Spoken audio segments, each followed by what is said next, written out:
ಇವತ್ತಿನ ರೀಡಿಂಗ್ ಬಂದ್ಬಿಟ್ಟು ನಿಮ್ಮ ಪರ್ಸನ್ ನಿಮ್ಮನ್ನ ಸೀರಿಯಸ್ ಆಗಿ ಪ್ರೀತಿ ಮಾಡ್ತಾ ಇದ್ದಾರಾ, ನಿಮ್ಮ ಪ್ರೀತಿಯಲ್ಲಿ ಅವರು ಹಾನೆಸ್ಟ್ ಆಗಿದ್ದಾರಾ, ಸೀರಿಯಸ್ ಆಗಿದ್ದಾರಾ ಅಂತ ನೋಡೋಣ, ಚೆಕ್ ಮಾಡೋಣ.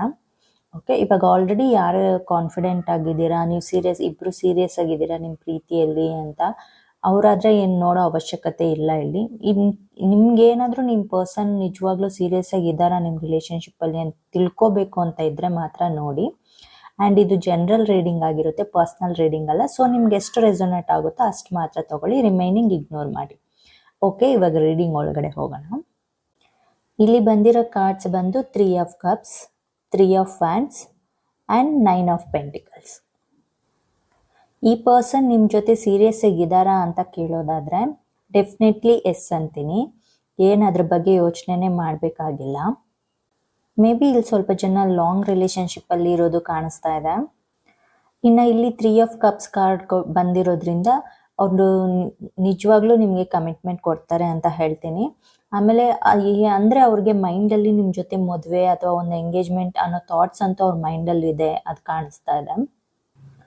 ಅವರು ಒಂಥರ ಹ್ಯಾಪಿಯಾಗಿದ್ದಾರೆ ಅಂತ ಹೇಳ್ಬೋದು ನೀವು ಅವ್ರ ಲೈಫಲ್ಲಿ ಇರೋದಕ್ಕೆ, ಮತ್ತು ಅವ್ರು ನಿಮ್ಮ ಜೊತೆ ಇರೋದಕ್ಕೆ ತುಂಬ ಹ್ಯಾಪಿಯಾಗಿ ಫೀಲ್ ಮಾಡ್ತಾ ಇದ್ದಾರೆ. ಆಮೇಲೆ ಏನು ನೀವು ಅವ್ರ ಲೈಫ್ಗೆ ಬಂದಮೇಲೆ ಅವ್ರ ಲೈಫೇ ಚೇಂಜ್ ಆಗಿದೆ ಅಂತ ಅನಿಸುತ್ತೆ. ಮೇ ಬಿ ಅವ್ರು ಫಸ್ಟು ಸ್ವಲ್ಪ ಲೇಝಿ ಆಗಿದ್ರು, ಏನು ಕೆಲಸ ಮಾಡ್ತಾ ಇರಲಿಲ್ಲ ಅಂತ ಕಾಣಿಸುತ್ತೆ. ನೀವು ಬಂದಮೇಲೆ ಅವ್ರು ತುಂಬ ಚೇಂಜ್ ಆಗಿದ್ದಾರೆ, ಆ್ಯಕ್ಟಿವ್ ಆಗಿದ್ದಾರೆ. ಅವರೊಂದು ಜಾಬ್ ಅಥವಾ ಒಂದು ಬಿಸ್ನೆಸ್ ಏನೋ ಮಾಡ್ತಾ ಇದ್ದಾರೆ ನೀವು ಬಂದಮೇಲೆ. ಸೊ ಅದಕ್ಕೋಸ್ಕರ ಅವರು ತುಂಬ ಹ್ಯಾಪಿಯಾಗಿದ್ದಾರೆ ಅಂತ ಹೇಳ್ಬೋದು. ನಿಮ್ಮಿಂದ ಅವ್ರಿಗೆ ಒಂದು ಗುಡ್ ಲಕ್ ಅನ್ನೋದು ಬಂದಿದೆ, ಆ ಎನರ್ಜಿ ಇಲ್ಲಿ ಕಾಣಿಸ್ತಾ ಇದೆ.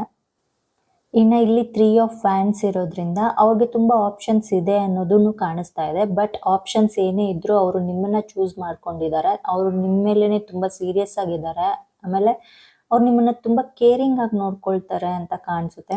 ಮೀನ್ಸ್ ನೀವು ಎಲ್ಲಿಗಾದ್ರೂ ಹೋಗಿ ಬಂದರೆ ಅಂದರೆ ಅವರು ಎಲ್ಲ ಎಲ್ಲಿ ರೀಚ್ ಆಗಿದೆಯಾ, ಇಲ್ಲ ಮನೆಗೆ ಬಂದ, ಎಲ್ಲ ಪ್ರತಿಯೊಂದು ಅಪ್ಡೇಟ್ ಮಾಡಬೇಕು. ಅಥವಾ ನಿನ್ನ ಮನೆಗೆ ರೀಚ್ ಆದಮೇಲೆ ನೀವು ಮೆಸೇಜ್ ಅವ್ರಿಗೆ ಮಾಡಬೇಕು ಅಥವಾ ಕಾಲ್ ಮಾಡಿ ಆದರೂ ತಿಳಿಸ್ಬೇಕು. ಅಷ್ಟು ಕೇರಿಂಗ್ ಮಾಡ್ತಾರೆ ನಿಮ್ಮನ್ನ ಅಂತ ಕಾಣಿಸುತ್ತೆ.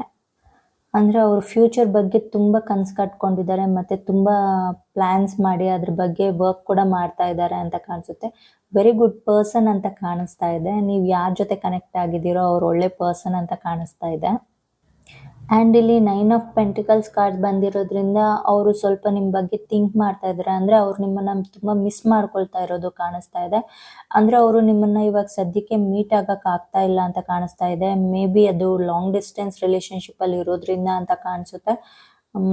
ಅಂತ ಮಿಸ್ಸಿಂಗ್ ಎನರ್ಜಿ ಅಂತೂ ಇಲ್ಲಿ ಕಾಣಿಸ್ತಾ ಇದೆ. ಆ್ಯಂಡ್ ಅವರು ಭಯನೂ ಪಡ್ತಾ ಇದ್ದಾರೆ. ಅಂದರೆ ಇವಾಗೆಲ್ಲ ಸದ್ಯಕ್ಕೆಲ್ಲ ಚೆನ್ನಾಗೇ ಇದೆ, ಚೆನ್ನಾಗಿ ನಡೀತಾ ಇದೆ, ಮುಂದಕ್ಕೆ ಏನಾಗುತ್ತೋ ಏನೋ ಅಂದನೂ ಭಯ ಬೀಳ್ತಾ ಇದ್ದಾರೆ. ಈ ಪರ್ಸನ್ ತುಂಬ ಹಾನೆಸ್ಟ್ ಆಗಿದ್ದಾರೆ ನಿಮ್ಮ ರಿಲೇಶನ್ಶಿಪ್ಪಲ್ಲಿ ಮತ್ತು ಸೀರಿಯಸ್ ಆಗಿರೋದು ಕಾಣಿಸ್ತಾ ಇದೆ. ನನಗನ್ಸುತ್ತೆ ಇದು ಆಲ್ರೆಡಿ ನಿಮಗೆ ಕ್ಲಾರಿಟಿ ಇದೆ ನಿಮ್ಮ ಪರ್ಸನ್ ಬಗ್ಗೆ. ನೀವಿಬ್ರು ಸೀರಿಯಸ್ ಆಗಿದ್ದೀರಾ ನಿಮ್ಮ ರಿಲೇಶನ್ಶಿಪ್ಪಲ್ಲಿ, ಬಟ್ ಸ್ಟಿಲ್ ನೀವು ನೋಡ್ತಾ ಇದ್ದೀರಾ ಅಂತ ಕಾಣಿಸುತ್ತೆ. ಇದು ಸ್ವಲ್ಪ ಜನಕ್ಕೆ ಲಾಂಗ್ ಡಿಸ್ಟೆನ್ಸ್ ರಿಲೇಶನ್ಶಿಪ್ ಇರೋದ್ರಿಂದ, ಅಂದರೆ ಅದು ದೂರ ಇರೋದ್ರಿಂದ ತುಂಬ ವಿಷಯಗಳು ಕನ್ಫ್ಯೂಷನ್ ಇರುತ್ತೆ. ನಿಮ್ಗೆ ಅವಾಗೇ ಕ್ಲಾರಿಟಿ ಬಂದ್ರೂ ಅದು 1 ಡೇ ಅಥವಾ 2 ಡೇಸ್ ಅದು ನಿಮ್ಮ ಮೈಂಡಲ್ಲಿ ಇರುತ್ತೆ ಅಷ್ಟೇ. ಮತ್ತು 3rd ಡೇಯಿಂದ ಸ್ವಲ್ಪ ಕನ್ಫ್ಯೂಷನ್ಸು ಮತ್ತು ಅಥವಾ ಡೌಟ್ಸು ಆ ಥರ ಎಲ್ಲ ನಿಮಗೆ ಬರ್ತಾ ಇರುತ್ತೆ. ಯಾಕಂದರೆ ಆನ್ ಟೈಮ್ ಅವ್ರು ಏನಾದರೂ ಮೆಸೇಜ್ ಮಾಡಿಲ್ಲ ಅಥವಾ ಕಾಲ್ ಮಾಡಿಲ್ಲ ಅಥವಾ ಆನ್ಲೈನಿಗೆ ಬಂದು ನಿಮಗೆ ಮೆಸೇಜ್ ಮಾಡಿಲ್ಲ ಅಥವಾ ಏನಾದರೂ ಸಮಥಿಂಗ್ ನಿಮ್ಗೇನಾದರೂ ಸ್ವಲ್ಪ ಟೈಮ್ ಕೊಟ್ಟಿಲ್ಲ ಅಂದರೆ ಬೇರೆ ಯಾರಾದರೂ ಈ ಥರ ಇಲ್ಲ ಆನೆಸ್ಟ್ ಆಗಿದ್ದಾರೆ ಇವರು, ಇಲ್ಲ ನನ್ನ ನೆಗ್ಲೆಕ್ಟ್ ಮಾಡ್ತಾ ಇದ್ದಾರೆ, ನನ್ನ ಕೇರ್ಲೆಸ್ ಮಾಡ್ತಾ ಇದ್ದಾರೆ ಅನ್ನೋ ಥಾಟ್ಸ್ ನಿಮಗೆ ಬರ್ತಾ ಇರುತ್ತಲ್ವ. ಸೊ ಅದರಿಂದ ನಿಮಗೆ ಆ ಸ್ವಲ್ಪ ಚಿಕ್ಕ ಕನ್ಫ್ಯೂಷನ್ಸ್ಗೋಸ್ಕರ ನೀವು ಇದನ್ನ ನೋಡಿದ್ದೀರಾ. ನಿಮ್ಮ ಪರ್ಸನ್ ಸೀರಿಯಸ್ ಆಗಿದ್ದಾರಾ ಅಥವಾ ಹಾನೆಸ್ಟ್ ಆಗಿದ್ದಾರಾ ಅಂತ ಚೆಕ್ ಮಾಡಬೇಕು ಅಂತ ನೀವು ನೋಡಿದ್ದೀರಾ ಈ ರೀಡಿಂಗ್ ಅಂತ ಕಾಣಿಸ್ತಾ ಇದೆ.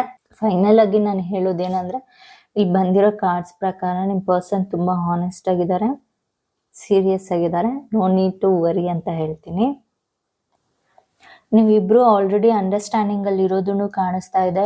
ಅಂದರೆ ಏನಂದರೆ ಇಬ್ಬರ ಮನೇಲೂ ಏನಾದರೂ ಅಕ್ಸೆಪ್ಟ್ ಮಾಡಿಲ್ಲ ನಿಮ್ಮ ಮ್ಯಾರೇಜ್ನ ಅಂದರೆ ನೆಕ್ಸ್ಟ್ ಸ್ಟೆಪ್ ನೀವೇನು ತಗೋಬೇಕು, ನೀವಿಬ್ರು ಏನು ಮಾಡಬೇಕು, ನೀವು ಹೇಗೆ ಮದುವೆ ಮಾಡ್ಕೋಬೇಕು ಅನ್ನೋದ್ರ ಬಗ್ಗೆ ಎಲ್ಲ ನೀವು ಆಲ್ರೆಡಿ ಪ್ಲ್ಯಾನ್ ಮಾಡಿ ಇಟ್ಕೊಂಡಿದ್ದೀರಾ ಅಂತ ಕಾಣಿಸ್ತಾ ಇದೆ. ಫ್ಯೂಚರ್ ಬಗ್ಗೆ ತುಂಬ ಪ್ಲ್ಯಾನಿಂಗ್ಸ್ ಇದೆ ನಿಮ್ಮಿಬ್ರಿಗೂ ಅಂತ ಕಾಣಿಸ್ತಾ ಇದೆ.